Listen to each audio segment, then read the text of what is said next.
Así que vamos a orar así como está. Oramos. Padre, en el nombre de Jesús te damos gracias por permitirnos siempre tu verdad, a tu palabra. Oramos en esta noche para que en el transcurso de todo este tema, Señor, puedan ser alumbrados los ojos de nuestro entendimiento para poder conocer, Señor amado, cómo funciona el mundo espiritual, poder entender, Señor, cuál es la autoridad que tenemos, cuándo desarrollarla y cómo o qué impide que se desarrolle. Padre, gracias porque tu palabra no deja nada oculto. Todo lo que en tu palabra está, Señor amado, tú lo has revelado para poder iluminarnos, para poder enseñarnos. Así que bendecimos tu nombre en esta hora y nos disponemos para recibir tu verdad, espíritu, alma y cuerpo, Señor. Todos los que estamos aquí presentes, los que se van a sumar, Señor, los que escuchan también a través del internet, les bendecimos y declaramos que esta palabra de vida pueda iluminarnos para ser mejores, para poder caminar con más libertad en tu presencia. En el nombre de Jesús, amén y amén. Muy bien, vamos a iniciar un tercer tema de este módulo, y es el tema de la lucha espiritual. Y es un tema que es totalmente diferente a los otros que hemos visto. Hemos hablado de carácter, hemos hablado de ética, hemos hablado de cómo estudiar la Biblia, expiación, hemos hablado de sanidad, pero este es un tema totalmente diferente. Y para introducirme quisiera relatarles una ilustración que vi por ahí y se adapta a lo que estamos viendo. Se asume que un capitán de un ejército recibió las instrucciones para ir a combatir, a atacar algunas tropas que se habían acercado. Cuando le enviaron los informes de inteligencia, los informes de espionaje, él, basado en y confiado en su experiencia, dijo que no los necesitaba. Así él cabalgó y juntamente con todo el equipo que él tenía, unos 500 soldados, y la sorpresa de él fue que él fue emboscado. Él desconocía el enemigo al que iba a atacar, fue emboscado, perdió el 70% de todos sus soldados, los perdió, y aunque él no murió, ese día quedó en la memoria de todos como el capitán que fue vencido por un enemigo al cual él no conocía. Y esto ilustra para nosotros básicamente lo que ocurre con nosotros. Ilustra básicamente lo que ocurre con la iglesia. Porque la iglesia está siendo vencida por un enemigo que ocurre dos cosas. Número uno, que no conoce. Y número dos, al cual le está otorgando poderes que no tiene. Lo repito, la iglesia, y cuando hablo de iglesia me refiero a usted, nos referimos a todos, hemos estado siendo vencidos por un enemigo que número uno no conocemos. Y como no lo conocemos, le otorgamos poderes que no tiene. ¿Vamos bien hasta ahí? Por eso la palabra dice, no lo vamos a buscar, pero Isaías en el capítulo 5, versículo 13 dice: mi pueblo fue llevado cautivo porque le faltó conocimiento. Le pregunto, ¿qué es lo que estamos haciendo aquí? Adquiriendo conocimiento, pero no para amontonar libros, como le he dicho en otra ocasión, sino para formarnos al modelo y a la forma de Cristo. Y años más tarde el profeta Oseas vuelve a hablar de lo mismo, pero ya no dice mi pueblo fue llevado cautivo, dice mi pueblo fue destruido porque le faltó conocimiento. Así que ve al que está a su lado, si quiere, ayúdeme y dígale: si no adquieres conocimiento, te llevarán cautivo y luego te destruirán. Entonces yo le pregunto esto: levánteme la mano los que por falta de conocimiento hemos cometido grandes errores. Y verdad, todos levantamos la mano, y eso no lo aplicamos solamente a la Biblia, sino a cualquier área de nuestra vida. ¿Cuántos han intentado colocar un negocio, pero al no tener ni idea de lo que es un negocio han fracasado? ¿Cuántos han intentado, verdad, empezar una carrera universitaria, pero no sabían de qué se trataba? Se inscribieron porque el nombre era bonito, pero no sabían de qué se trataba, y en la marcha entendieron de que no era lo de ellos. Entonces, no es diferente en el mundo espiritual. Ahora, levántenme la mano todos los que han escuchado la palabra guerra espiritual. Ok, Muy bien, bájenme la mano. Ahora levántenme la mano los que han hecho guerra espiritual. Una cosa es oír y otra cosa es ya meternos, ¿verdad? Levántenme los que han hecho. Pastor, anoche me agarré con 2 demonios. Ok, listo, pues. ¿Sí? No, en serio. Pastor, anoche reprendí a todo el mundo, hasta el perro reprendí, ¿sí? Guerra espiritual. Ahora, escúcheme. La costumbre se hace ley. ¿A qué nos referimos con eso? Que un dicho que fue dicho y bien dicho en una ocasión, gustó, se quedó y al repetirlos muchos se fue quedando por años. Ese término de guerra espiritual lo venimos escuchando dentro de la iglesia por años. Usted que tiene bastante tiempo en el evangelio sabrá que cuando usted vino ya se manejaba el término guerra espiritual.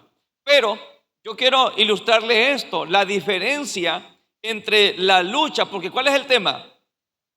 El tema no es guerra espiritual, es lucha espiritual. ¿Cuál es la diferencia entre la lucha espiritual y la guerra espiritual? Que luchas pueden ser muchas, pero guerra solo una. Y la ventaja que usted y yo tenemos es que la guerra espiritual ya Cristo la ganó.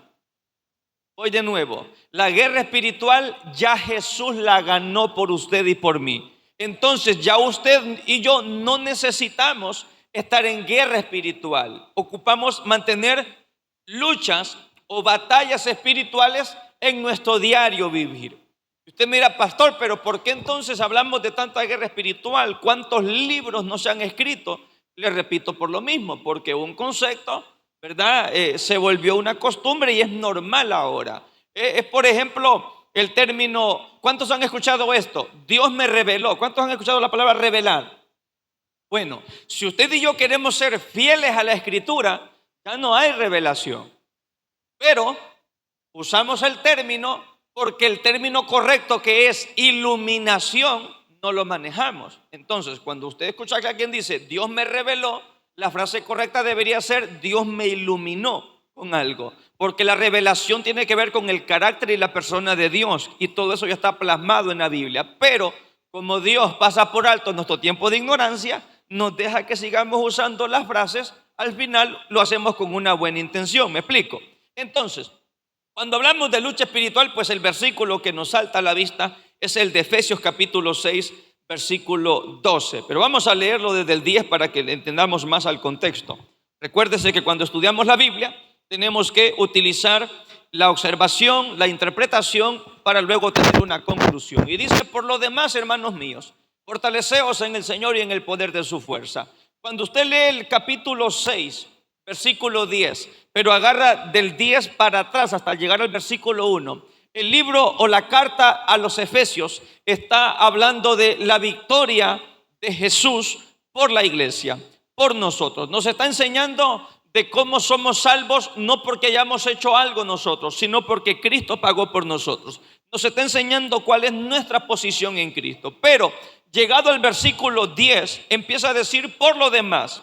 En pocas palabras, ok, ya que hemos hablado todo esto, ahora es importante que ustedes entiendan esto. Deben fortalecerse en el Señor y en el poder de su fuerza. Luego dice por qué, el versículo 11. Vestidos de toda la armadura. Aquí es donde encontramos algo que es el único libro de la Biblia, el único texto de la Biblia que nos habla a nosotros de una armadura. Escúcheme, la armadura no consiste en que usted y yo nos levantamos por la mañana y decimos: Padre, hoy yo me revisto con la armadura. ¿Lo hemos hecho? Sí. ¿Está bien? Sí. Pero si usted y yo no entendemos qué significa la armadura, no tiene sentido, porque la armadura nos enseña de que el cinto, que representa, le voy a dar otra oportunidad. El escudo, que representa la fe. Y si vamos a andar ese día en incredulidad, por más que usted diga me cubro con la armadura, ¿verdad que no entra en? Entonces el cinto es la verdad. Si usted y yo no vamos a caminar en verdad ese día, sino que vamos a caminar en error y en mentira, pues como que no está funcionando mucho lo de la armadura.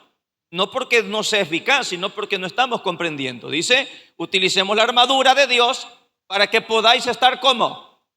Ok, levántenme la mano todos los que quieren fracasar, caer y fallarle al Señor. Nadie, ¿verdad? Ahora, si le cambio la pregunta por levánteme la mano los que han caído y han fracasado, ¿verdad que todos levantaríamos la mano? ¿Ve la diferencia? Entonces dice, para que podáis estar firmes contra ¿qué? Acechanzas del diablo. Mira el versículo 12.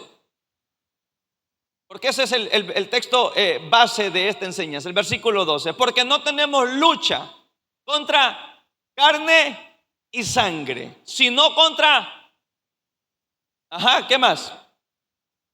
Sino contra principados, contra potestades, contra los gobernadores de las tinieblas de este siglo, contra huestes espirituales de maldad en las regiones celestes. Levánteme la mano todos los que habíamos leído eso antes.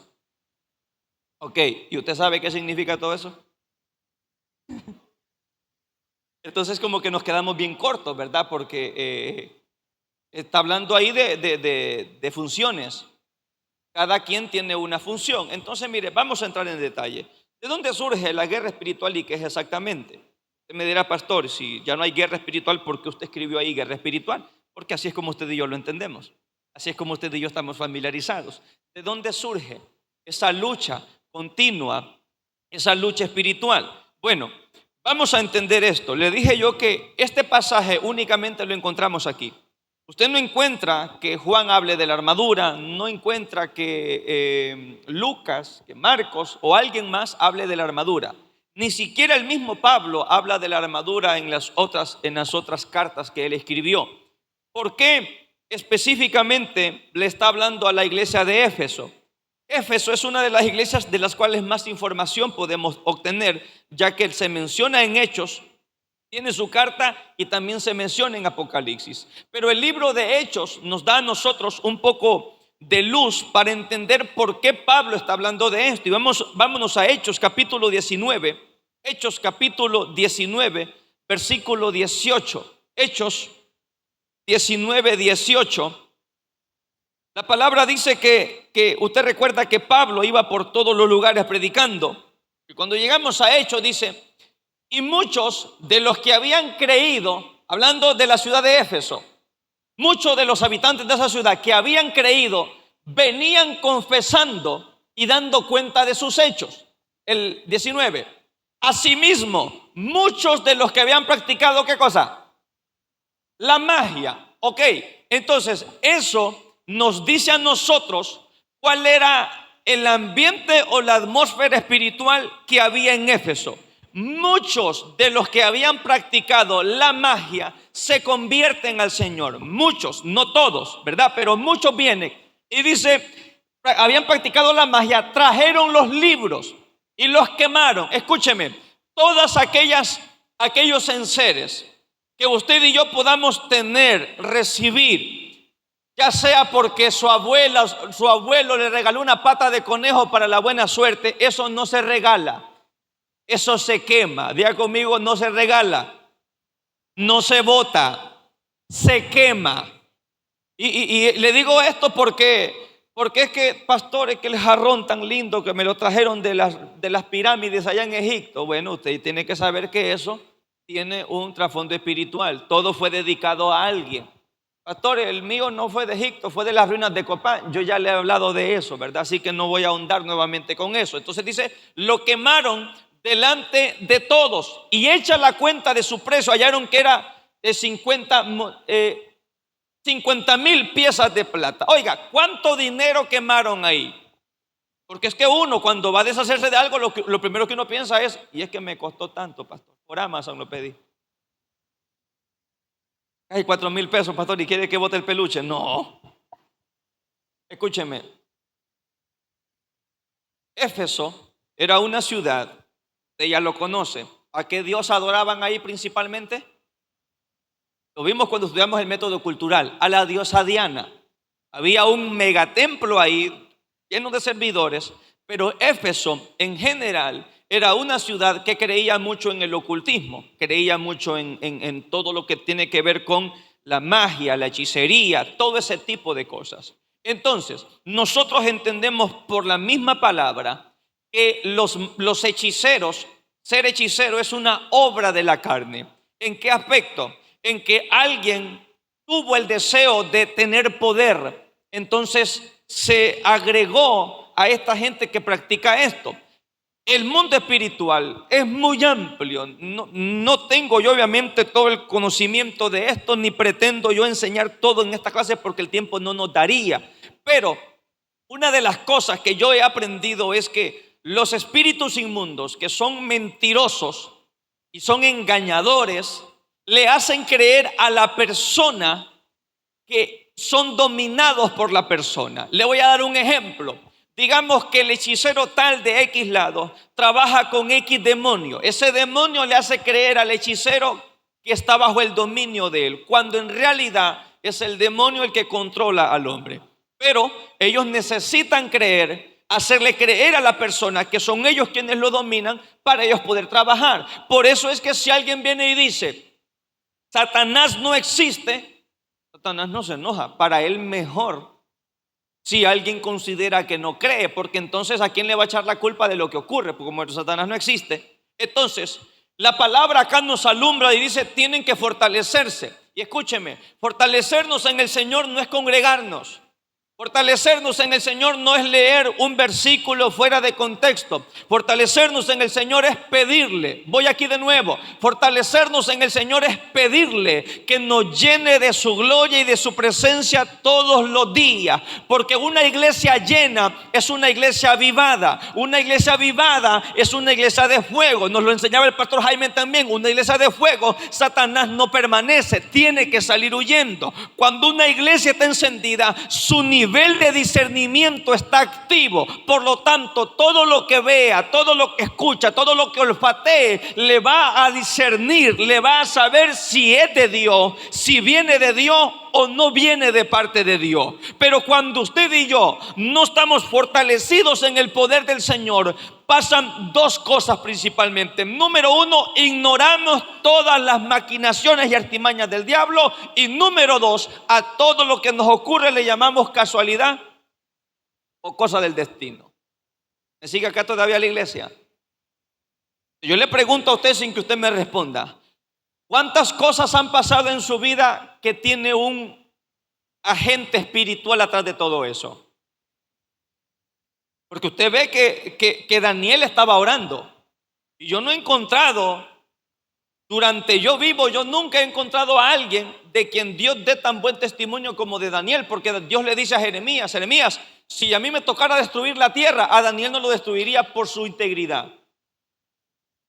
A Jod, a Noé y a Daniel yo los dejaría, porque mi juicio no los abarcaría a ellos. Y la Biblia dice que Daniel oró y por 21 días hubo oposición, hasta que vino un ángel a decirle la respuesta no ha llegado, no porque Dios no la haya dado. Desde el primer día fue atendida tu oración y respondida, solo que en los aires hay un espíritu que salió al encuentro para retener tu bendición. Míreme al que está a su lado y dígale, ¿ya entendiste por qué quizás no ha llegado tu respuesta?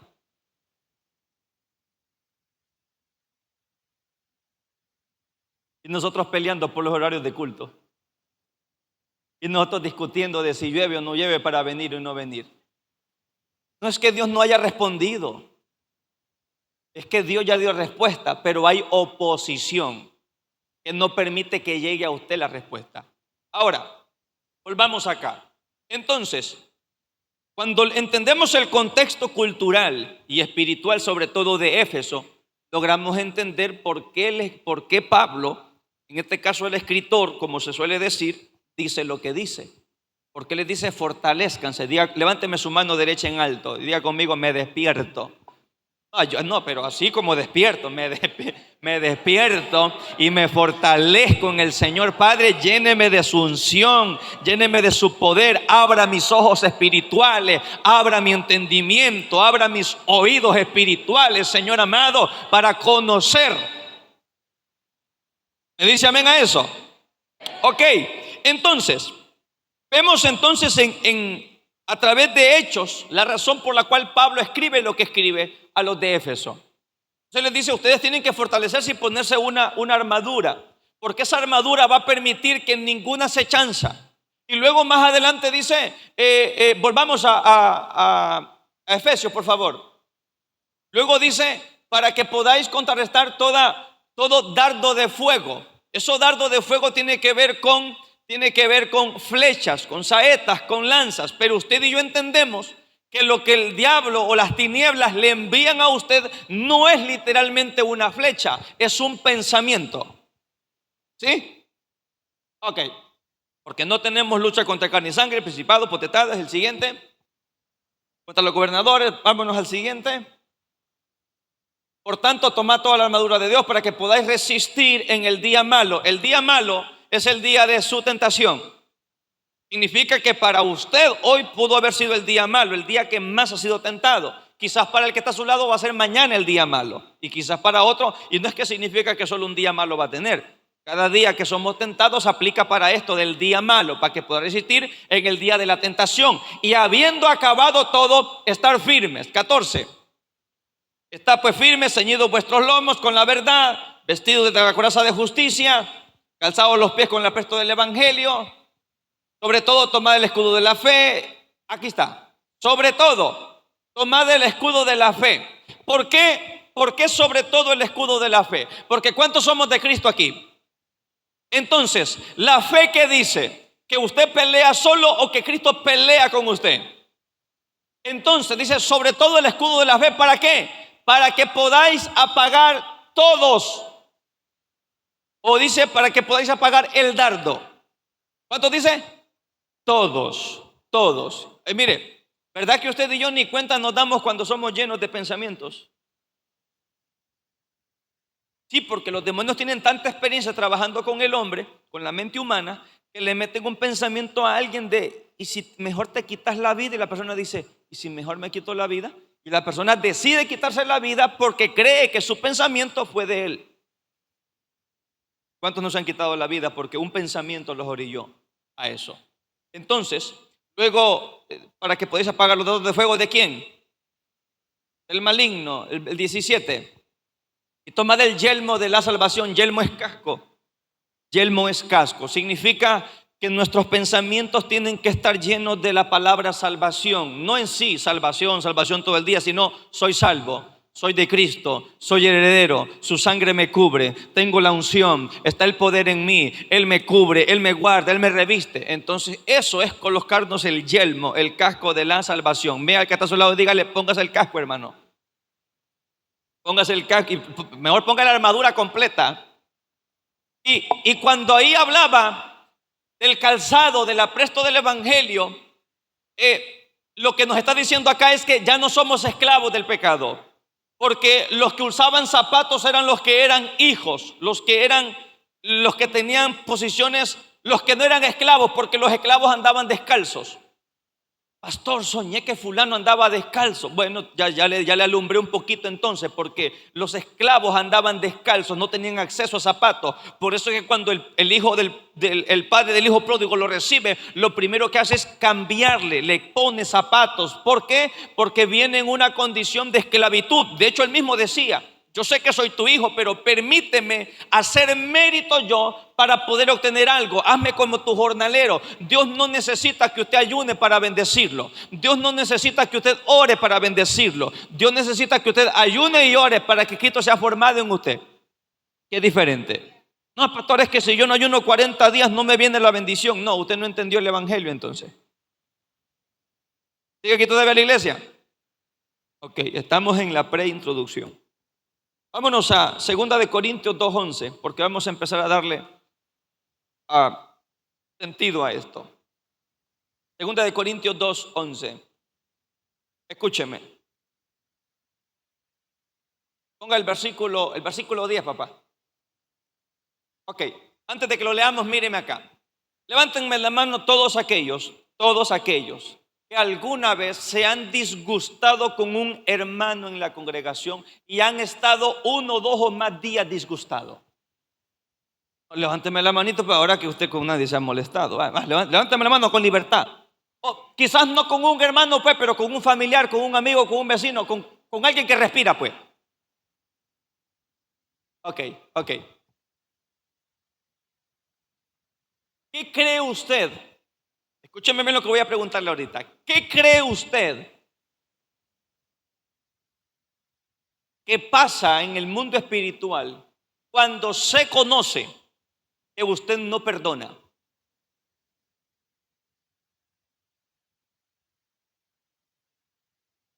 Y uno, no, pastor, déjeme quieto, en el tiempo de Dios yo voy a perdonar. Mi hermano, si el tiempo de Dios fue cuando le botaron el diente. ¿Sí? Ahora, hay conceptos equivocados del perdón, ¿verdad? Porque, pastor, yo perdoné, pero no puedo olvidar. No, mi hermano, no va a olvidar. Una nariz quebrada no se olvida. ¿Sí? Usted, alguien peleando, le quebró la nariz, ¿cómo va a olvidar eso? Perdonar es que usted sane el impasse y más bien, ¿te acordás aquella vez que me doblaste la nariz? Más bien queda de chiste después. ¿Sí? Porque si usted recuerda el pasado y ya no le duele, significa que ya sanó.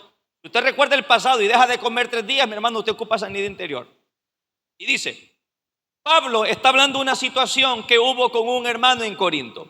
Hubo un hermano en la iglesia en Corinto que cuando Pablo llegaba lo abrazaba, lo atendía, pero cuando Pablo se iba hablaba mal de él. Entonces la congregación se molestó con este hermano. Entonces Pablo empieza a decirle, mire, no se preocupen, perdónenlo. Yo ya lo he perdonado, pero mire esto. Y al que vosotros perdonáis, yo también. Porque también yo lo que he perdonado, y si algo he perdonado, por vosotros lo he hecho en presencia de Cristo. Mira el versículo siguiente. Para que Satanás no gane ¿qué? Ventaja alguna sobre nosotros. Pues, escúcheme qué tremendo lo que Pablo le está enseñando a la iglesia en Corinto. Le dice, ustedes pueden pelearse con cualquiera, pueden molestarse con cualquiera, pero ustedes necesitan perdonar. Porque si ustedes no perdonan, ustedes le están dando ventaja a Satanás. No está hablando de que le da ventaja a un demonio, está hablando que le da ventaja a toda la esfera espiritual. Por eso habla de Satanás, porque es el que representa el mundo caído. Le da ventaja a Satanás y dice, hay que perdonar para cerrar la puerta, porque si le cedemos ventaja, dice, nosotros no ignoramos sus maquinaciones. Y vamos a ver qué es maquinaciones, pero ¿qué pasa con los que sí ignoran sus maquinaciones? ¿Cuántos sabían que Dios tiene un propósito grande para su vida? ¿Y cuántos sabían que Satanás también tiene un propósito grande para su vida? No me diga amén a eso, hermano. No, escúcheme, Dios tiene un gran propósito con usted. Satanás lo sabe. Entonces él tiene una maquinación. ¿Y qué es maquinación? Se lo coloqué ahí en su material. Maquinación es la palabra noema en griego, que significa un plan, significa un propósito, significa un pensamiento bien calculado. ¿Cuántos sabían eso? Aquí todavía la iglesia. Ok, ¿cuántos sabían eso? Que Satanás también tenía un propósito para con usted. Y algunos hermanos le están ayudando a Satanás a que se cumpla el propósito. Sí, porque ignoramos las maquinaciones. Sin saber cómo, estamos contribuyendo. Escúcheme. Cada vez que Dios unge a alguien para una misión específica, las tinieblas también unge a alguien para que le sea de oposición. Por eso es que, ¿cuántos quieren ir a una nueva dimensión? Ya no. Claro, porque nueva dimensión, nuevos enemigos. Sí, esto es así. Este no es el evangelio rosado, hermano, ni morado, ni de la pantera rosa, ni de Barney. Este es donde los violentos arrebatan. Pero es que los violentos, hermanos, no son los que andan peleando con medio mundo, son los que conocen las maquinaciones del diablo. Escúcheme. ¿Quién siembra división en un matrimonio o en una iglesia? Vecino, pastor. Ok, pero movido ¿por quién? Enemigo, el diablo. Ok, y cuando usted y yo ayudamos a hacer división, ¿qué estamos haciendo? Ve al que está al lado, dígale, no seas diablo, no seas Satanás. Escúcheme que mi esposa me dice, amor, me invitaron a predicar a X iglesia. No está yendo. ¿En qué me estoy convirtiendo yo? En un adversario. ¿Y adversario qué es? Satanás. Satanás es la palabra adversario. Entonces, escúcheme, ¿cuántas esposas hay que están estorbando el llamado ministerial de su esposo? Pero ¿cuántos esposos hay que están estorbando el llamado ministerial de la mujer? ¿Cuántos padres están estorbando el crecimiento de sus hijos? Ajá, y es que vos ahora solo en la iglesia vas a pasar entonces. Después me dice, pastor, ayúdenme a orar porque me fue para la cantina. Claro, porque cuando estaba aquí usted lo sacó. Cuando estaba adentro usted lo sacó. Hoy que está afuera ya quieren traerlo de nuevo. Usted diga conmigo, yo soy un instrumento de justicia, no de injusticia. Es un término que utiliza Pablo en Romanos, que usted y yo somos instrumentos de justicia, o sea, instrumentos en las manos de Dios. Pero imagine que este micrófono es un arma. Y esta arma cae en las manos de un oficial de policía. ¿Es legal? ¿Es legal? Sí, es legal. Pero cae en las manos de un delincuente. ¿Es legal? Pero se da cuenta que no deja de ser poder. Que el arma no deja de ser poder. Entonces, ¿usted es efectivo? Muy efectivo. La pregunta es en la mano de quién está. Porque yo le dije esto en una ocasión. Usted y yo somos tierra tan, pero tan, permítame agregarle otro tan fértil, que todo lo que siembren en usted va a producir, aun si sean raíces de amargura. En usted siembran amor, usted va a producir amor al 100%, pero si siembran odio, usted es capaz de hacer un bosque con ese odio. No me cree, vea que está a su lado y dígale, solo verte ya puedo calcular lo que has. Con solo verte ya puedo calcular lo que has construido. Diga conmigo, soy buena tierra. Dios quiere sembrar en mí. El diablo también. Escúcheme, cuando usted se levanta por la mañana que no quiere que nadie lo mire, ¿quién sembró en usted?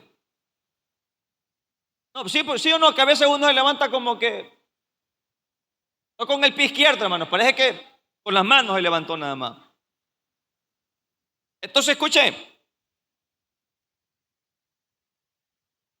las tinieblas no son desorganizadas, tienen un plan bien tejido de cómo trabajar con todos los niños que están en la calle.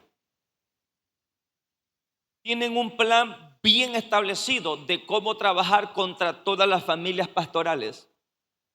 Tienen un plan bien específico de cómo operar contra la unción quíntuple, contra los pastores, contra los apóstoles, contra los profetas, contra los evangelistas y contra los maestros. ¿Cómo opera? Bueno, vamos a desacreditar el apostolado y vamos a desacreditar lo profético. Vamos a decir que ya no existe, vamos a decir que todos son falsos. Entonces, dice Jesús, Jerusalén, Jerusalén, que matas a tus profetas. Matarlos es no recibir lo que traen. Matarlos es nosotros colocar un muro, un escudo para no ser bendecidos con lo que traen. Ahora, agarremos al evangelista, equivoquémosle su llamado, hagámosle creer que lo de él es solamente prepararse en una plataforma y ganar 5 almas. Y al maestro coloquémoslos en el olvido, que nadie le haga caso. Y una iglesia que no tiene maestros es una iglesia que no tiene enseñanza. Una iglesia que no tiene enseñanza es una que es llevada cautiva y es una que es... ¿Qué más decía Oseas después? Isaías dice que es cautiva. ¿Y Oseas qué dice? Ayúdeme. Destruida. Destruida. ¿Y qué hacemos con los pastores? Cambiémosles el mensaje. ¿Cómo así? Que solo hablen de dinero. Que solo hablen de yo. Hermano, usted piense como un ganador porque usted es un ganador. Y si usted piensa como ganador, usted ganará. ¿Cuántos ganadores hay aquí? Y así nos llevamos todos los cultos con mensajes motivacionales. No es que sea mentira. Usted fue diseñado para vencer. La palabra dice que no seamos vencidos de los malos. También podemos ser vencidos y eso también hay que hablarlo. Aquí todavía la iglesia. Entonces, dice Pablo, nosotros, dice Pablo, no ignoramos los pensamientos bien diseñados que las tinieblas tienen para con nosotros. Le pregunto yo y no vaya a ver a nadie porque nos podemos quemar ahí. ¿Conoce usted por pura casualidad a algún hermano que se haya dejado usar por Satanás?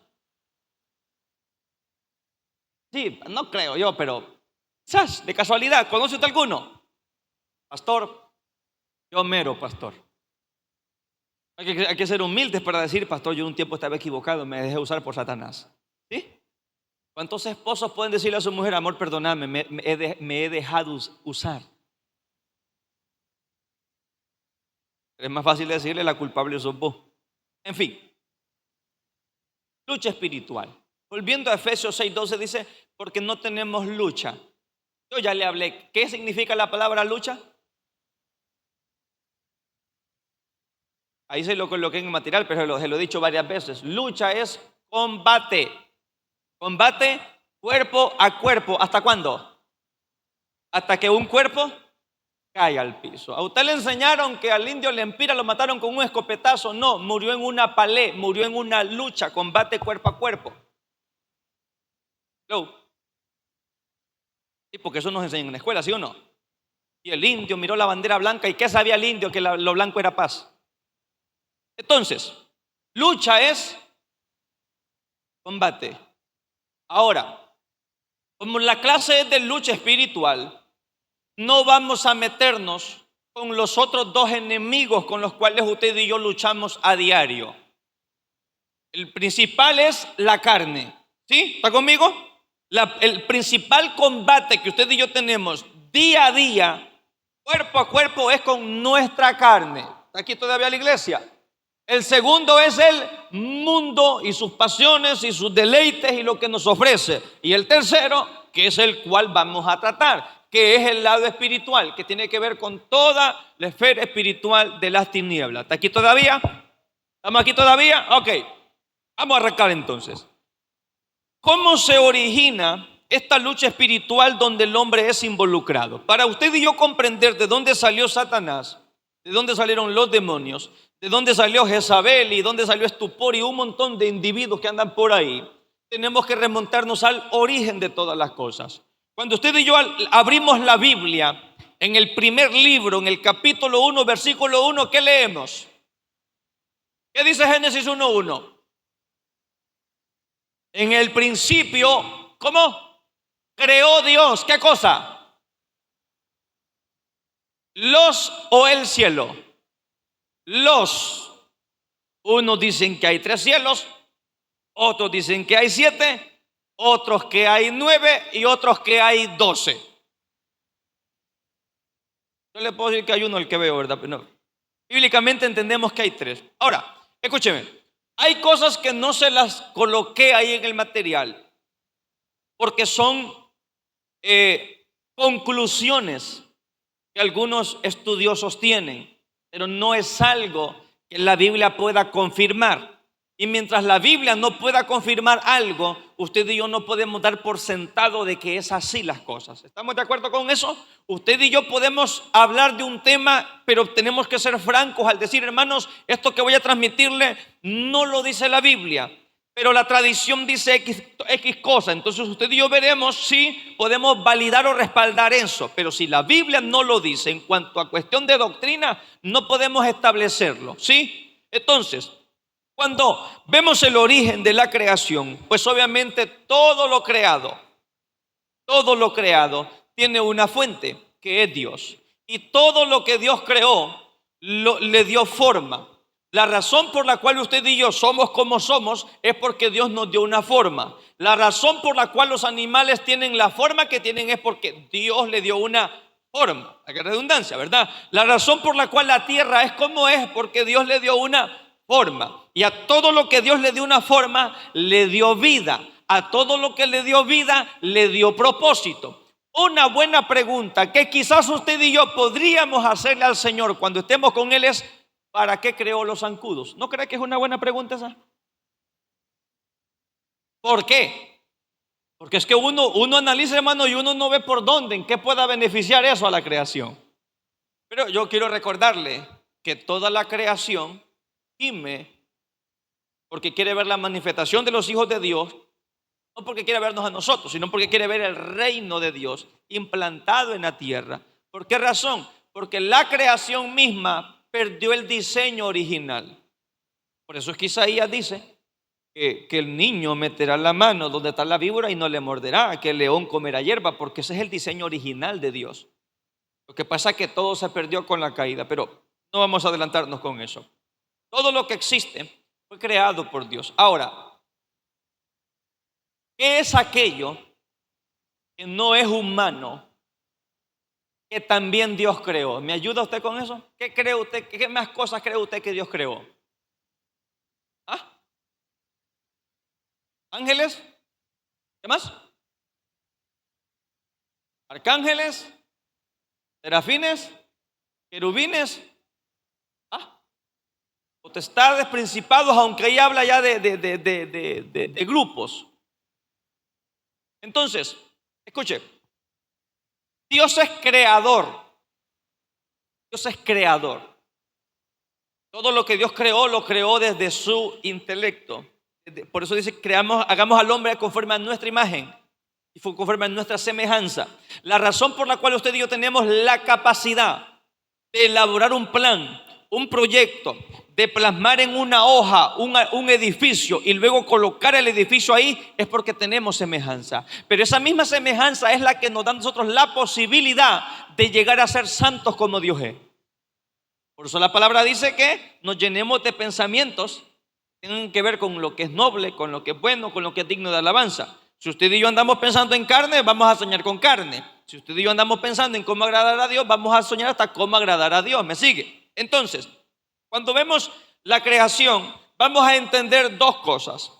Dios hizo, permítame verlo de esta forma, dos creaciones. ¿Sí?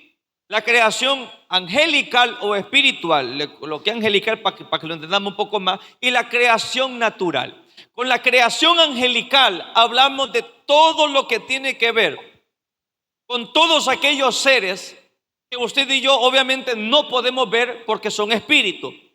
No podemos nosotros tener acceso a las regiones celestes, que habla del segundo cielo, tercer cielo, un cuarto si es que lo hay y otros más que hay. No tenemos acceso a eso. Usted y yo podemos estar parados en un lugar, en un negocio, al lado de un ángel, sin saber usted y yo que esa persona es un ángel. La misma Biblia dice, no se olviden de ser hospedadores, porque hubo gente, dice, que sin saberlo hospedaron ángeles. Lot no sabía que los dos que estaban ahí eran ángeles. Lo supo hasta cuando ellos manifestaron su poder. Entonces, hay conceptos, ideas que hay en cuanto a los ángeles. Y aquí estoy generalizando, porque aunque el tema es lucha espiritual y tiene que ver con conocer las tinieblas, porque es importante conocer al enemigo, necesitamos ir más atrás para conocer cómo funciona todo. Yo quiero recordarle esto: todo lo que pasa y ocurre en el mundo espiritual es una copia de lo que ocurre en el mundo. Todo lo que ocurre en el mundo natural es una copia de lo que ocurre en el mundo espiritual. Entonces, la razón por la cual nosotros debemos de conocer quién es Satanás, cómo opera, cómo trabaja, no sé si decirle cómo piensa también, es porque nosotros estamos en una posición ahora donde, según Colosenses, ya no estamos bajo el dominio de Satanás. ¿Cuántos hemos escuchado en la Biblia, lo leemos en la Biblia, de que hay que atar al hombre fuerte? ¿Sí? ¿A quién se refiere? ¿Hay que atar a quién? ¿A Satanás? Ya no ocupamos atarlo. Lo vamos a ver más adelante. Porque ahora el hombre fuerte ya no es Satanás. Mira el que está a su lado. No, véalo, dígale, ahora nosotros somos el hombre fuerte. ¿Somos la iglesia o no somos la iglesia? ¿A quién le dieron poder de amarrar y de desamarrar? Bueno, entonces, ve ahora cómo va funcionando el asunto. Entonces, escuche esto. ¿De qué sirve? Es un ejemplo. Repito, imagine que este micrófono es un arma. Y el que anda esta arma va en un bus. Y entró al bus a asaltar a alguien que andaba con un cuchillito ahí de madera. Lo asaltaron y le quitaron hasta la camisa. ¿Y qué pasó? No, me asaltaron. ¿Y el arma? No la usé. La iglesia está así. nos dieron poder, pero nos dieron autoridad. ¿Cuántos la usamos? ¿Cómo podemos usar lo que no conocemos? ¿Cómo reprender algo o a alguien que no conozco, pero máximo si no sé que tengo la capacidad de hacerlo? Entonces, la palabra nos enseña que Dios empezó a crear todo. Cuando Dios creó la creación espiritual, mire lo que dice Colosenses capítulo 1, versículo 15. Colosenses 1, 15. Y antes de leerlo, déjeme darle un poquito de contexto también.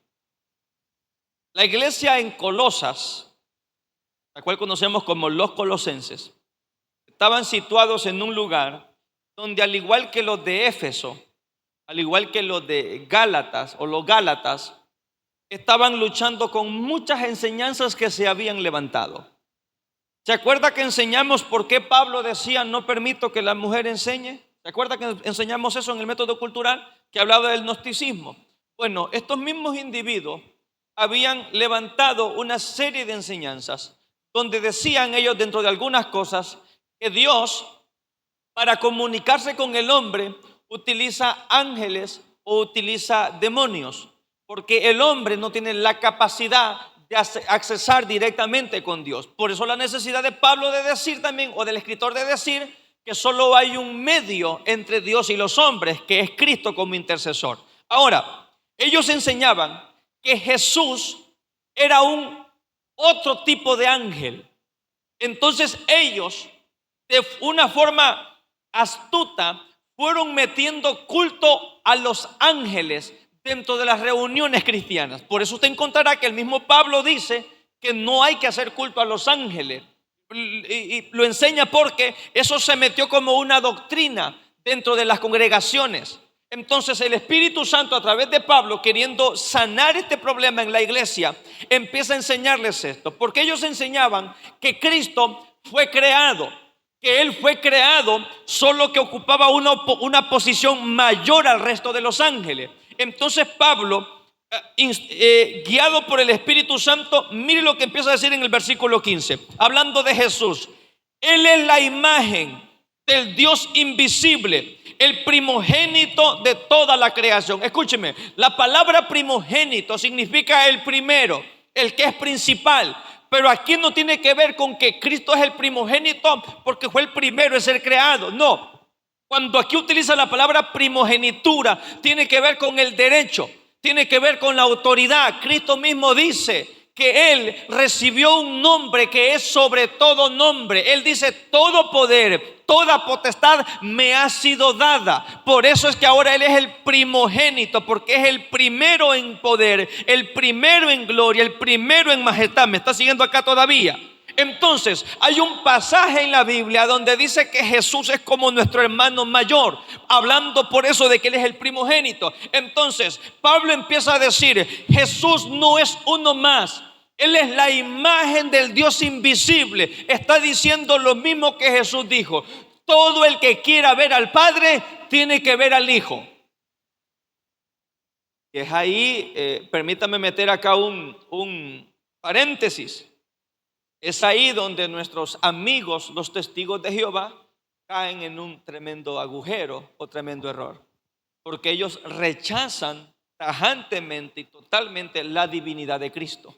Y el que no reconoce a Cristo como Dios, como parte de la deidad, no tiene acceso al Padre. La palabra dice: yo soy el camino y la verdad y la vida. Y escuche, y nadie, no dice y nadie va, dice y nadie viene al Padre, porque se está tomando en cuenta a Él, porque Él es parte de la deidad. Cuando hablamos de la deidad, hablamos de la Trinidad: Padre, Hijo y Espíritu Santo. Él es la imagen del Dios invisible, el primogénito de toda creación. El escritor acá no está dejando lugar a dudas. Jesús no es el responsable de un sector, Él es el responsable de toda la creación. ¿Cuántos dicen amén a eso? Ahora mira el 16: porque en Él fueron creadas todas las cosas, esto es importante, las que hay en los cielos y las que hay en la tierra, visibles e invisibles, sean tronos, sean dominios, sean principados, sean potestades, todo fue creado por medio de Él y para Él. Y Él es antes de todas las cosas, y todas las cosas en Él subsisten. Y Él es la cabeza del cuerpo, que es la iglesia, el que es el principio del primogénito de entre los muertos, para que en todo tenga la preeminencia, por cuanto agradó al Padre que en Él habitase toda la plenitud. Gloria a Dios. Gracias por ese amén, hermano, porque esto es poderoso lo que acabamos de leer. Porque, claro, no estamos familiarizados con el contexto de aquellas enseñanzas. Si lo entendiéramos más, ahondáramos más, celebraríamos este pasaje. Porque, escúcheme, en la India, el país de la India, que es el país más poblado del mundo y donde mejor comida venden también, y quiera Dios, escúcheme, tienen 6 millones de dioses. 6 millones de dioses. Hay lugares donde, y ese gran templo, y usted lo ve lleno de ratas, porque las ratas son consideradas. Hay lugares donde no pueden tocar una vaca o un elefante, porque, y ese elefante es mi tío que resucitó, entonces los veneran, ¿verdad? Los veneran, allá no hacen chuletas de res, ¿verdad? Allá veneran todo eso. ¿De qué le quiero decir yo? Que dentro de todo eso, ellos tienen a Jesús como uno más.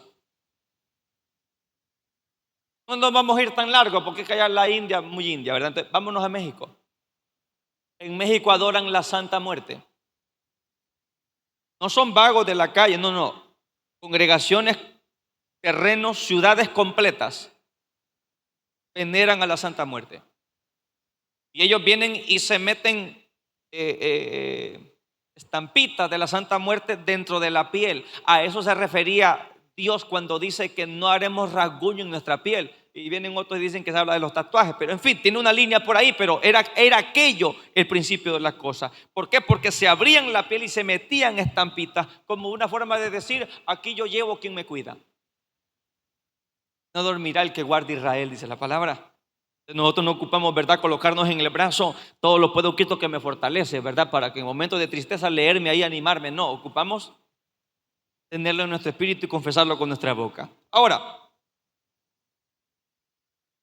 ¿se da cuenta usted que en todos los lugares a Jesús lo tienen como uno más?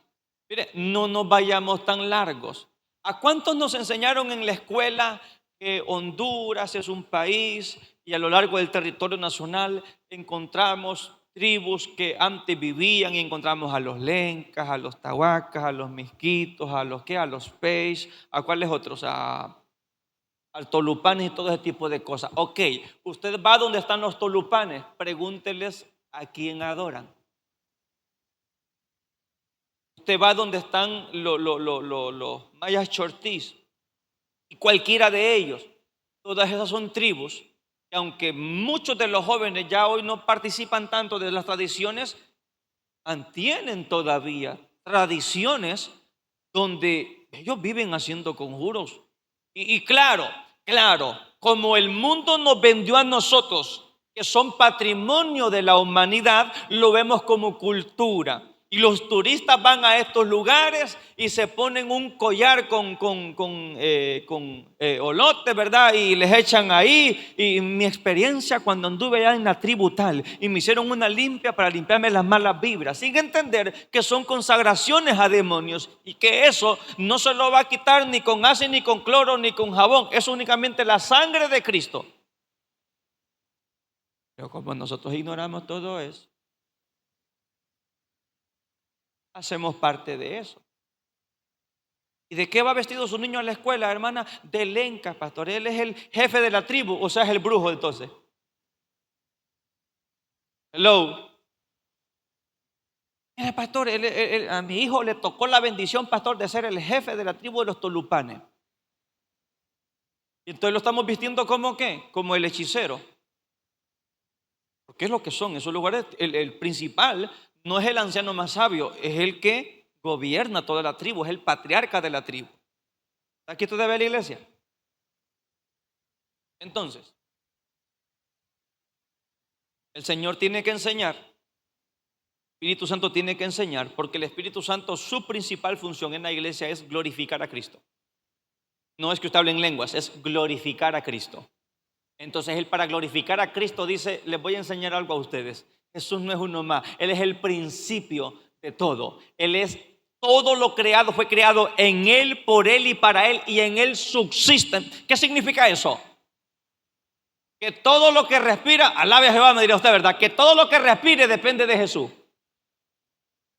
Sean tronos, sean dominios, en los cielos, en la tierra, todo responde al nombre de Jesús. ¿Vamos bien hasta aquí? Ok. Vamos a enlazar esto ahora. La relación entre Juan 1:1, Colosenses y Efesios. Efesios nos hablaba de qué? Que hay espíritus que son principados, gobernadores. Nos habla de funciones. Colosenses nos habla de creaciones. Obviamente todas estas funciones nacen de esta creación. Pero Juan 1:1, ¿qué dice? En el principio, yo pensé que se lo sabía, lo estaba leyendo usted. En el principio era el verbo. ¿Por qué verbo? Porque verbo es palabra, obviamente, pero verbo es acción. ¿Sí? Entonces dice: en el principio, en el inicio, era el verbo. Y el verbo era con Dios. Y el verbo era Dios. Entonces, Juan 1:1 nos está enseñando a nosotros la preexistencia, la coexistencia y la autoexistencia de Cristo. ¿Qué significa? Preexistencia significa que Él estaba antes de todo lo creado. Le repito, Jesús no fue creado, tampoco el Espíritu Santo, como enseñan muchísimos. Entonces, antes de todo, Jesús ya era. Usted se va a Juan capítulo 8, no lo busque, usted en su casa lo busca. Y Jesús le dice: antes de Abraham, yo ya era. Y le dicen: estás loco, no tenés ni 50 años y decís que viste a Abraham, que vivió hace 2000 y pico. Porque ellos no están entendiendo que Él es el principio de todas las cosas, no una cosa más dentro de todo. Entonces, preexistencia es antes. Coexistencia es que Él habitaba junto al Padre y junto al Espíritu Santo. Cuando Dios dijo: hagamos al hombre, ¿con quién estaba hablando? Enseñamos esto en la clase de la Trinidad, ¿verdad? En primer nivel. Con Jesús y con el Espíritu Santo. Entonces vea esto, lo que hemos dicho antes. El Padre lo pensó. Jesús lo manifestó. Porque Cristo dice que es la imagen visible. A ver, ¿cuántos aquí somos hechos a imagen y semejanza de Dios? ¿Y Dios tiene cuerpo o es espíritu? Es espíritu. ¿Cómo un espíritu tiene forma? Porque Cristo es la forma visible. Por eso usted y yo somos como Él. Entonces, el Padre pensó, el Hijo creó y el Espíritu le dio vida. ¿Sí? Entonces, preexistencia, que estaba antes; coexistencia, que estaba junto a; y autoasistencia significa que vive por sí mismo. ¿Usted vive por sí mismo? No, claro que no. Pero Jesús sí vive por sí mismo. Pregunto, ¿quién mató a Jesús en la cruz? ¿Ah? Ya nadie me contesta, ¿verdad? Los romanos, pastor, desgraciados romanos. No, no fueron los romanos. Los judíos, pastor, el Anás, el Caifás.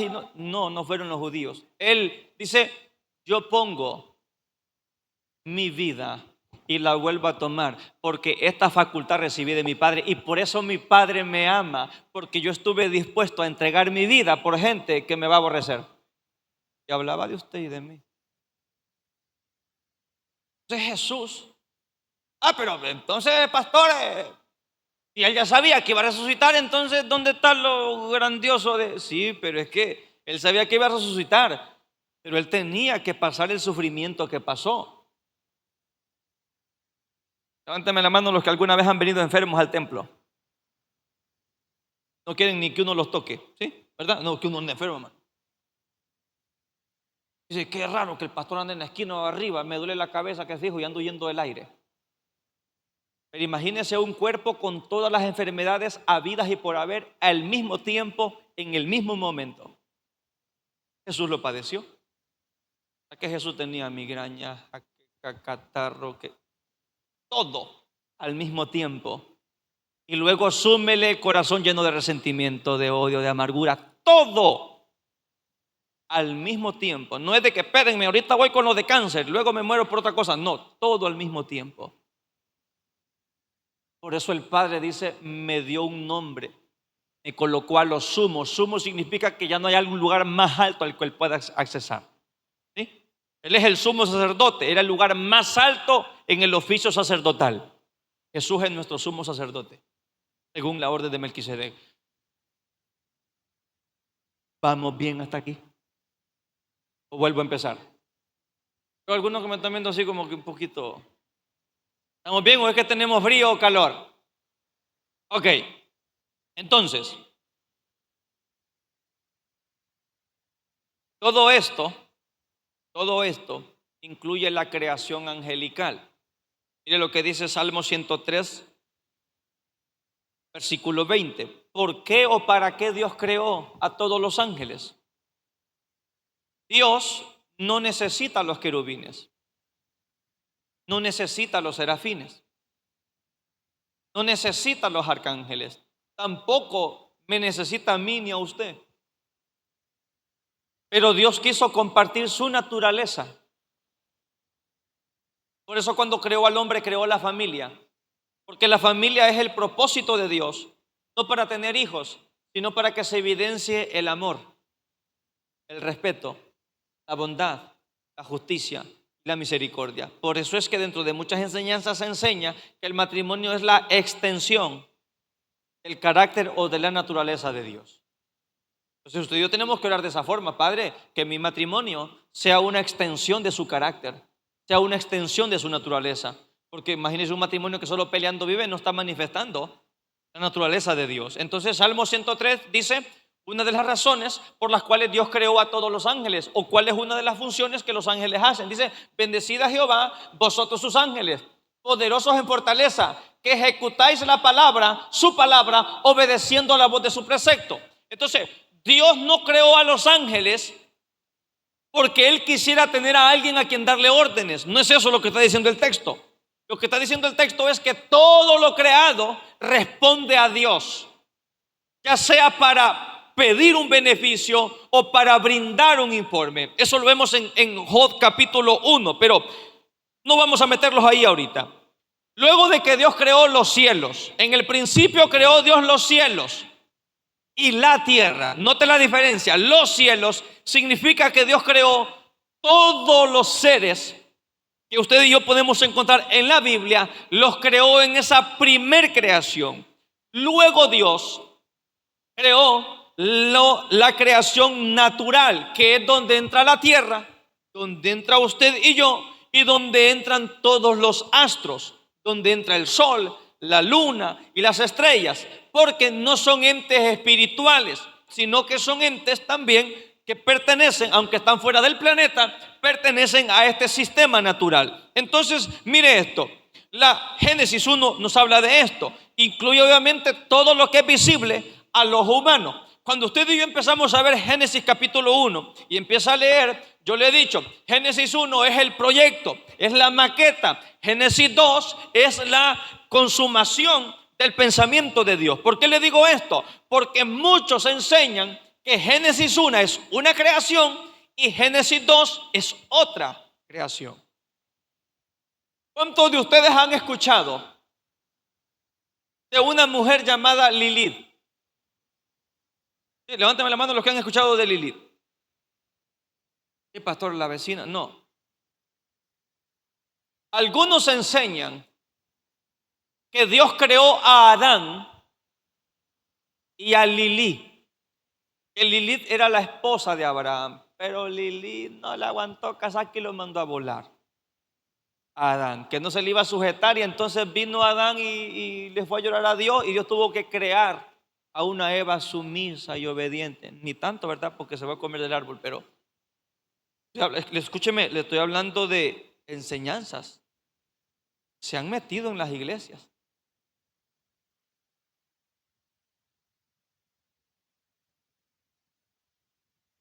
La tierra estaba desordenada y vacía. Escúcheme.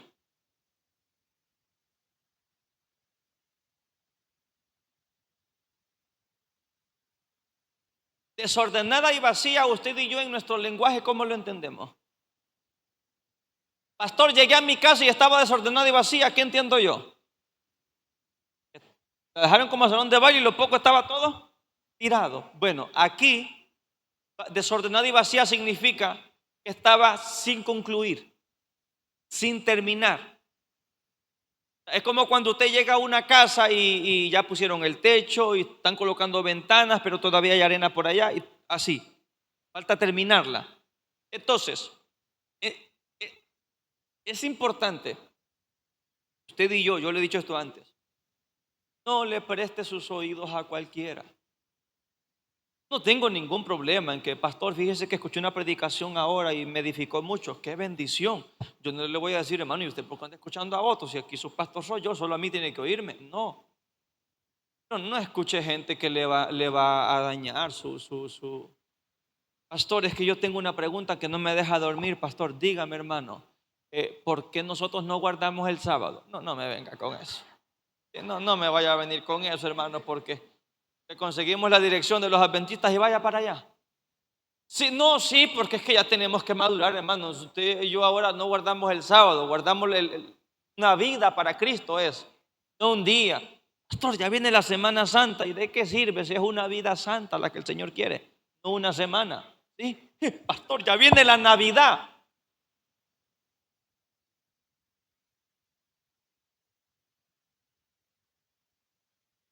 Hablando de Navidad, era Rodolfo un reno. El otro día puse una imagen. Yo no soy mucho de colocar cosas, ni de política, ni de nada prácticamente. Soy raro para colocar cosas en los estados, pero coloqué una imagen ahí. Obviamente mucha gente la vio, muchos de ustedes la vieron, ¿verdad? Cristianos cuando celebran Halloween, ¿verdad? Pero el otro cuando hablan de la Navidad, o sea, ya esto. Me escribió alguien. Me escribieron varias personas comentándome eso. Y me escribió alguien, pero si la Navidad no es problema, porque celebramos el nacimiento de Jesús.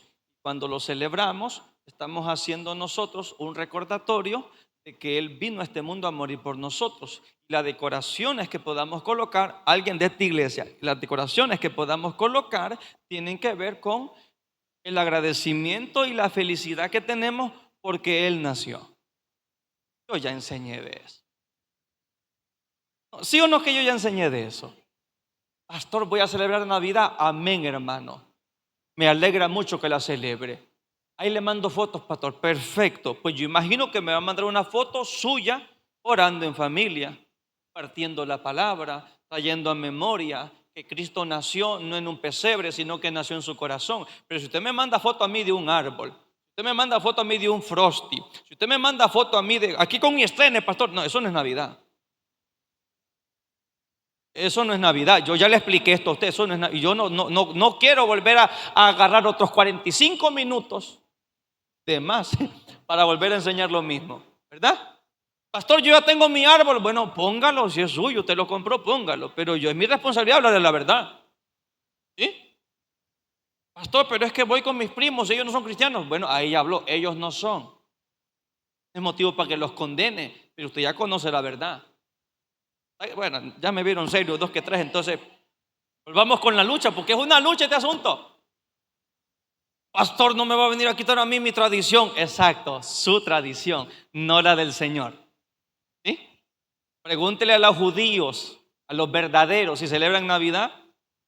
¿No la celebran? Búsqueme un una evidencia que la iglesia primitiva o los apóstoles celebraron Navidad? No la hay. Entonces, ¿por qué celebramos cumpleaños? Sí, porque usted y yo celebramos la vida, pero la Biblia está enfatizada no en celebrar la vida del hombre, sino la muerte de Cristo. En fin.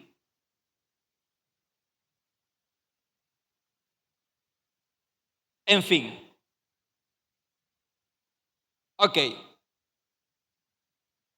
Vamos al punto número 2. La creación angelical. Porque vamos a entender qué significa la creación angelical o quiénes componen la creación angelical. Escúcheme. Cuando nos metemos a la creación angelical, la relación entre Juan 1:1, Colosenses y Efesios nos habla de esto, de Cristo como preexistencia, coexistencia, autoexistencia. De Él nacen dos creaciones, la angelical o espiritual, como usted quiera decirle, y la natural. Entonces vamos a meternos en esta. Para que podamos entender cuál es la guerra que hay aquí, hay que comprender primero esto. Ahora, como le dije en algún momento, hay muchos comentarios que se hacen referente a esto, pero a las cosas que la Biblia no le da mucho énfasis, usted y yo no podemos ponernos a inventar.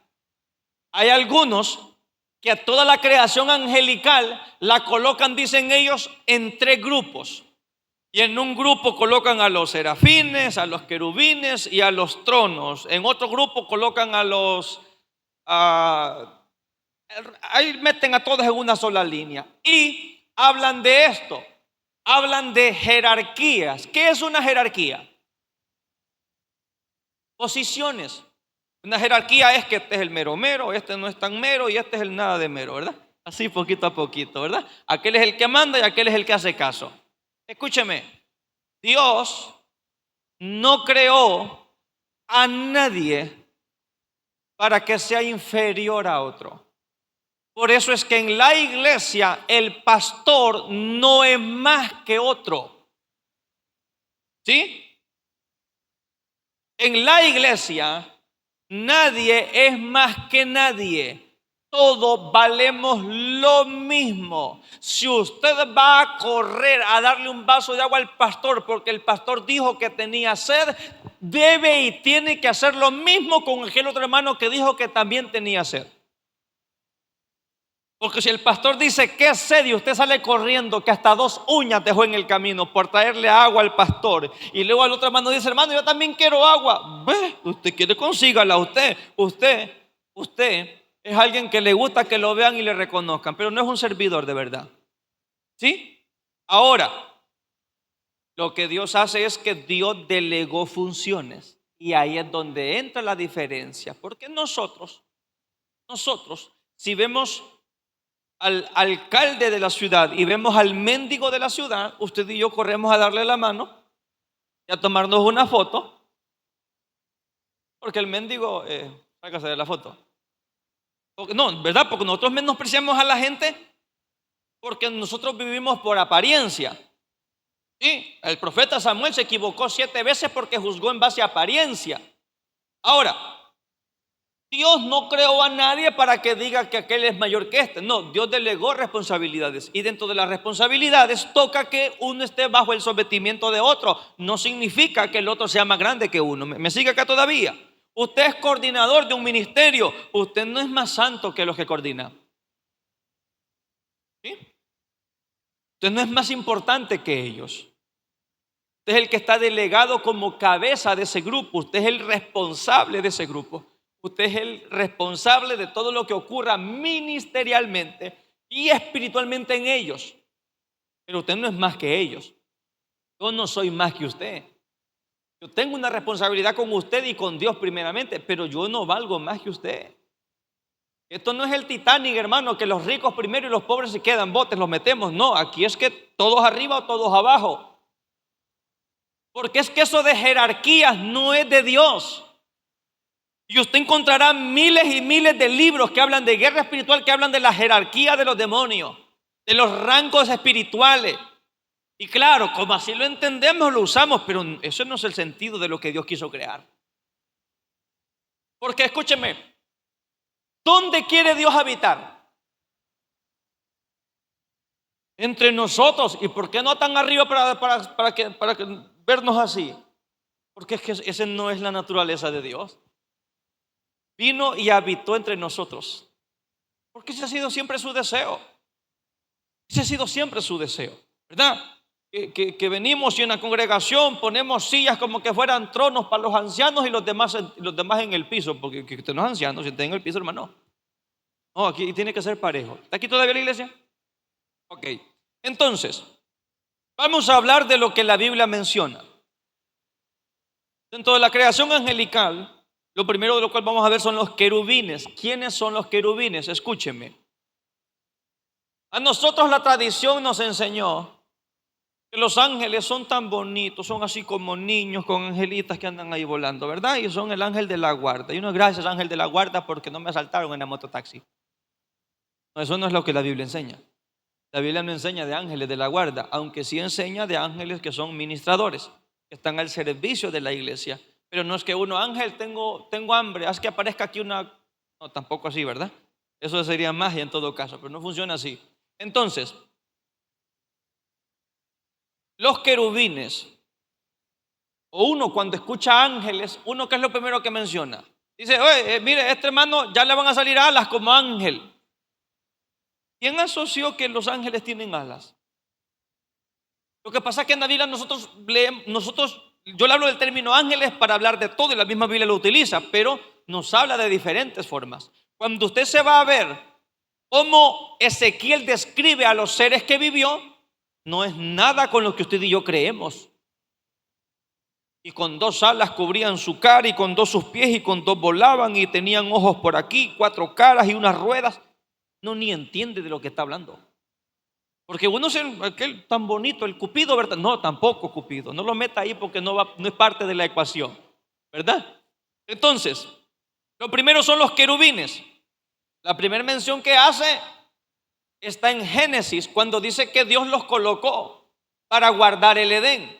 Entonces, claro, usted los ve en muchos otros lados de la Biblia, los querubines, pero cuando vemos los querubines, siempre los vemos asociados con la presencia, con guardar y cuidar la presencia de Dios, porque vamos a ver más adelante cómo Dios describe a Luzbel, a quien hoy lo llamamos Satanás, cuál era su función principal. Entonces, cuando hablamos de querubines, no hablamos de un rango, sino hablamos de un tipo de ángel que tenía ese nombre de querubín por su función que hacía. Recuerde que todo lo que Dios creó le dio forma, le dio vida y le dio propósito. Entonces la función de los querubines no es la misma función de los serafines, es diferente función. Entonces, no vamos a detenernos mucho en esto porque no es el énfasis principal de la clase. Cuando estudiemos la angeliología, allá más adelante, vamos a meternos más de lleno. Lo segundo que menciona son los serafines. Eso los menciona Isaías. Es la única vez en la Biblia que menciona a los serafines. Isaías dice que él los miró, que estaban en el trono. Entonces, cuando hablamos de serafines, la palabra serafín significa de fuego. Significa seres de fuego, literalmente de fuego. Entonces, estos tienen que ver con, permanecen delante del trono, no para cuidar la santidad de Dios, pero para proclamar, sería más que todo, la santidad de Dios. Para proclamar en adoración, son los que dicen santo, santo, santo, ¿verdad? Entonces, función de los serafines. Luego están los arcángeles. Escuche, los arcángeles, unos dicen que son un rango bajo, pero le repito, no se trata de rango, sino de funciones. Los arcángeles, la Biblia, ¿cuántos arcángeles menciona en la Biblia? ¿Cuántos? A ver, Miguel y quién. Ok. Escuche, en ninguna parte de la Biblia menciona 2 arcángeles, solo menciona uno, que es Miguel. Lo que pasa es que la tradición nos enseñó que Gabriel es un arcángel, no lo es. Cada vez que Gabriel aparece como un ángel, porque ángel es mensajero, ángel es el que lleva un recado, dice uno, ¿verdad? Eso es un ángel. Entonces, el único arcángel que la Biblia menciona es Miguel, y arcángel significa el ángel que es líder. Significa entonces, por su título, que la función de Miguel es dirigir. a otros ángeles. Entonces, Miguel es asociado en la Biblia con todo lo que es lucha espiritual. Donde está Miguel, fijo, hay pelea. Es lo que la Biblia enseña, ¿verdad? Fue quien le fue a ayudar a Daniel cuando Daniel estaba orando 21 días porque el príncipe de Persia dice que le había montado oposición. Entonces, eso es un arcángel. Luego tenemos los ángeles, que son los mensajeros, y eso pues describe básicamente su función. ¿Qué hace un mensajero? Llevar mensajes, ¿verdad? O sea, no hay nada de lo sobrenatural. Ahora, es importante que usted y yo comprendamos que los ángeles, hablando de los que están del lado de Dios, por así decirlo, no son de la misma forma de Dios, obviamente. ¿Qué significa? Que un ángel no es omnisciente, no lo sabe todo, no es omnipotente, no tiene todo el poder. Que un ángel tiene sentimientos o tiene emociones. En su momento yo decía no tenían, pero sí tienen. Cuando usted ve la Biblia, sí tienen. Porque los ángeles tienen voluntad propia. Por eso es que unos pudieron elegir quedarse con Dios y otros irse, porque tienen voluntad propia. Eso nos enseña que Dios no creó robots. Dios creó seres con libre albedrío, como usted y yo le llamamos, que es una frase que no aparece en la Biblia, que significa la libre voluntad de elegir, pero si usted estudia, uno nunca ha tenido libre albedrío, porque cuando estábamos fuera de Cristo obedecíamos a Satanás, y cuando estábamos en Cristo obedecemos a Cristo. Por lo tanto, nunca hemos sido dueños de nuestra propia vida, aunque creamos nosotros que sí. Entonces, cuando la Biblia nos habla a nosotros de los ángeles, hablamos de seres espirituales que son espíritu, pero pueden tomar forma corporal, pueden tomar forma humana. De Brisas del Valle ha venido aquí una hermana. En una ocasión, ella nos contaba en una ocasión que le preguntábamos, ¿cómo llegaron a la iglesia ustedes? Y nos decía ella y la hermana también. Son tremendas intercesoras ellas y tremendas mujeres. Y una de ellas nos decía, veníamos en el bus de trabajar. Trabajábamos en fábricas en San Pedro, veníamos en el bus. Y en el bus un muchacho blanquito se nos sentó al par y nos preguntó si nos congregábamos. Le dijimos que no. Y él nos invitó a la iglesia. Nos dijo y le preguntamos, ¿dónde? No, ahí en Brisas del Valle, en la iglesia Filadelfia. Y mire que esta semana tenemos campaña, las invito 3 días. Dicen ellas, fuimos a la iglesia. Nunca fuimos al que nos invitó. Nunca. Entonces, los ángeles, ahora cuántos hemos visto usted y yo y ni cuenta nos damos. ¿Por qué? Porque operan en medio de nosotros, caminan en medio de nosotros por una función específica. Cuando un ángel toma una forma humana es porque Dios lo envió a algo, no andan viendo para ver cómo está el clima. ¿Sí? Entonces, usted y yo podemos ver este ejemplo. Pastor, me parece descabellado eso. Bueno, le parecería descabellado y como quiera ver que Jesús mismo hizo eso no solo una vez. Dios mismo lo hizo. Se llama teofanía, una manifestación de Dios en forma de hombre. Cuando Dios le manifestó a Abraham, dijo, el otro año va a tener un cipote. Sara se rió y dice, Sara se acaba de reír. Era Dios en forma humana hablando con Abraham. Ahora, vamos a lo siguiente, porque le dije no vamos a detenernos mucho acá. Apocalipsis, en el capítulo 4, versículo 6, habla de unos seres vivientes. Algunos dicen que son los serafines, pero otros describen que no. Ahí se lo coloqué, que los relacionan con los serafines, pero otros mencionan, y escúcheme, y otros mencionan que estos seres vivientes que menciona Apocalipsis son los que Dios dejó en lugar de Satanás. La Biblia no lo dice, son meras suposiciones. Por lo tanto, usted y yo no podemos tomar eso como que así fue. ¿Verdad? Solo menciona ahí que son seres vivientes. Luego, el F, el ángel de Jehová. Y aquí sí vamos a leerlo. Josué 5, 13 al 15. El ángel de Jehová. ¿Quién es el ángel de Jehová que tanto se menciona en la Biblia? Estando Josué cerca de Jericó, alzó sus ojos y vio ¿a quién? ¿A un espíritu o a un varón? No, vio a un hombre común y corriente, uno vestido como de la época.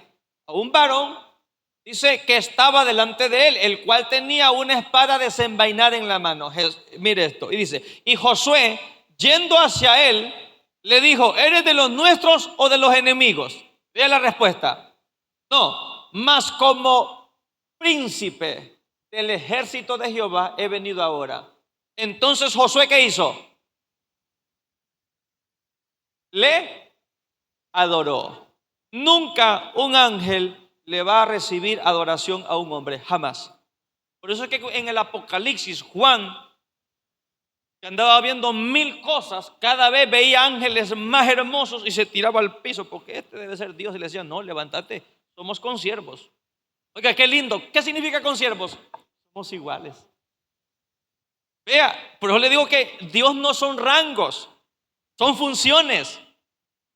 ¿Quién nos enseñó a nosotros que el apóstol es más grande que el pastor? Uy, viene el apóstol, uy, hasta alfombra roja, ¿verdad? Y champán. No, y el pastor, en la esquina. Porque es el sistema del mundo. El rico camina en limusina, hay que abrirle la puerta. Al pobre hay que le den jalón, hay que ver cómo se va. No, Dios no trabaja así. Entonces, dice que postrándose le adoró. Y en ningún momento le dijo, no me adores. Le recibió la adoración.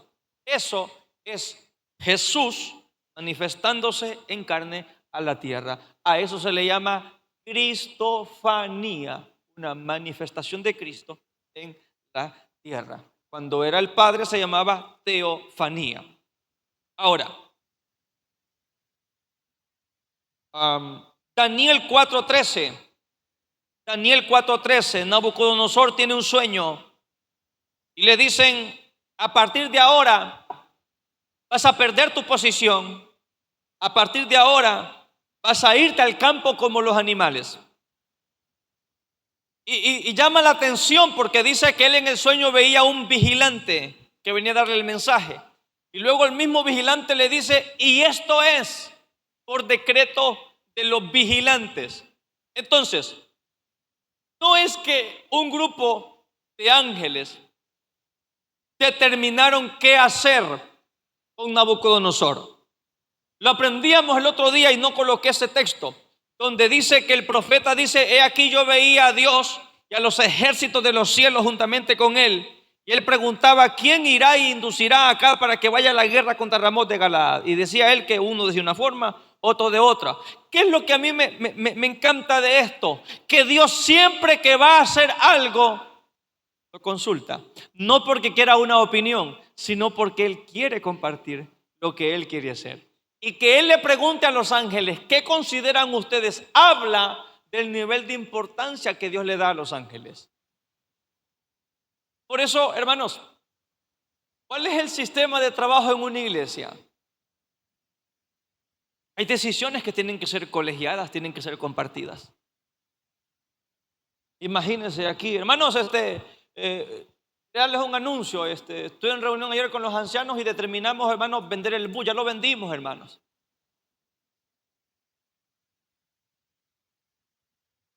Entonces, no, ese tipo de cosas es con todos, porque no lo compramos para venderlo, lo compramos porque lo necesitamos. Esperamos por el bus y por el chofer, que no se nos vaya a enfermar ni el bus ni el chofer. Pero ahora,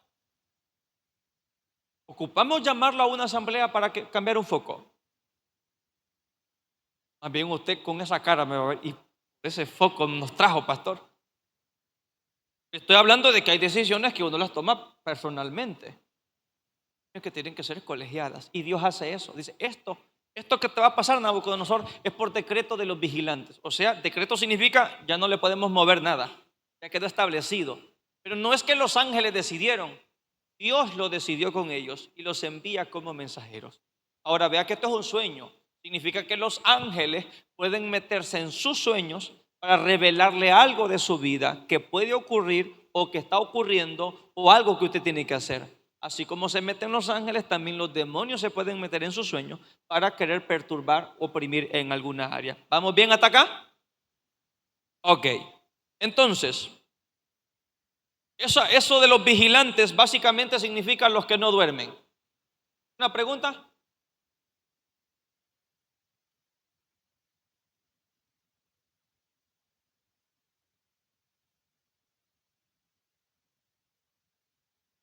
Son los mismos.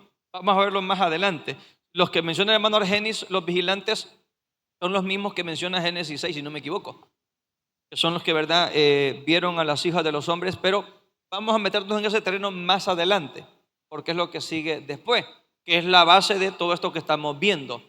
No todos los espíritus o ángeles que se rebelaron están en función en la tierra, tampoco están encerrados en el infierno.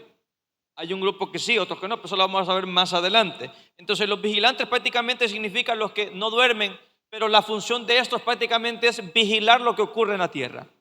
Entonces cuando hablamos de vigilantes, son los que cuando usted no era cristiano anotaban sus acciones, sus actitudes, sus pensamientos y aún la intención de su corazón.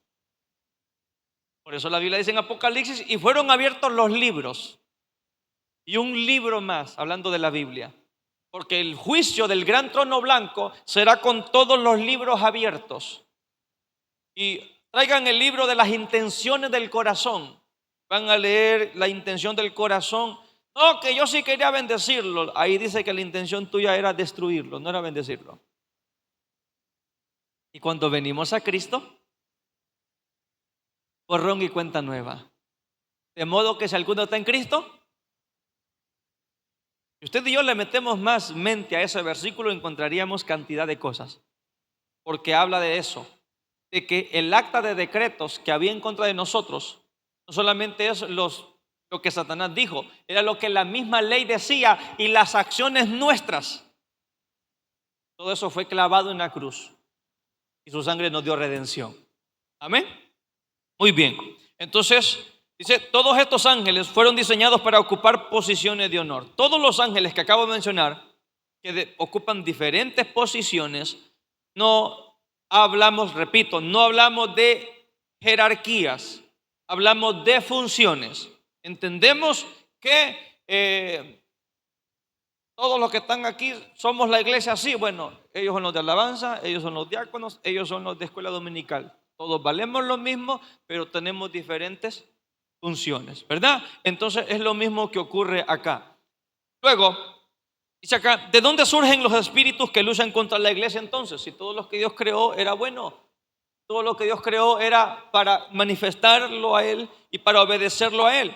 Entonces, le coloqué yo ahí, Efesios 6:12 nos da un panorama del mundo espiritual, no en base a rangos o jerarquías, sino a funciones. Entonces, para entender dónde nace la lucha espiritual, tenemos que irnos al principio de eso. Váyase conmigo a Ezequiel capítulo 28, 14 al 16. Ezequiel 28. Le coloqué yo ahí que por rebelión entendemos que los ángeles por voluntad propia decidieron ir en contra de las direcciones de Dios. Para entenderlo mejor dividiremos este segmento en 3 partes. Hoy pues obviamente no nos va a dar tiempo de ver todo esto.